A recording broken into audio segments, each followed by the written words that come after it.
بسم اللہ الرحمن الرحیم۔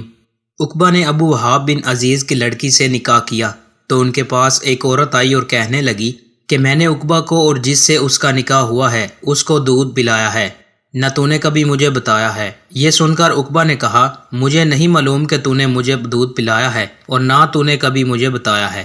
تب عقبہ سوار ہو کر رسول اللہ صلی اللہ علیہ وآلہ وسلم کی خدمت میں مدینہ منورہ حاضر ہوئے اور آپ سے اس کے متعلق دریافت کیا تو آپ صلی اللہ علیہ وآلہ وسلم نے فرمایا، کس طرح تم اس لڑکی سے رشتہ رکھو گے حالانکہ اس کے متعلق یہ کہا گیا۔ تب عقبہ بن حارث نے اس لڑکی کو چھوڑ دیا اور اس نے دوسرا خاوند کر لیا۔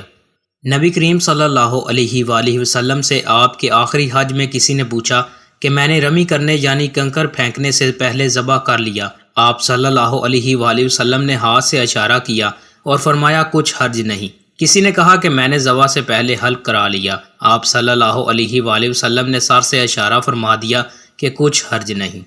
حضرت عمر بن خطاب رضی اللہ عنہ سے روایت ہے، ایک یہودی نے ان سے کہا کہ اے امیر المومنین، تمہاری کتاب قرآن میں ایک آیت ہے جسے تم پڑھتے ہو، اگر وہ ہم یہودیوں پر نازل ہوتی تو ہم اس کے نزول کے دن کو یوم عید بنا لیتے۔ آپ نے پوچھا وہ کون سی آیت ہے؟ اس نے جواب دیا، سورہ مائدہ کی یہ آیت، آج میں نے تمہارے دین کو مکمل کر دیا اور اپنی نعمت تم پر تمام کر دی اور تمہارے لیے دین اسلام پسند کیا۔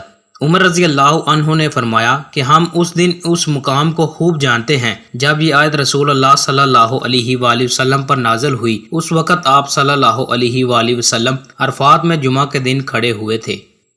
دوستوں، مزید اچھی ویڈیوز کے لیے چینل کو سبسکرائب لازمی کریں۔ بہت شکریہ۔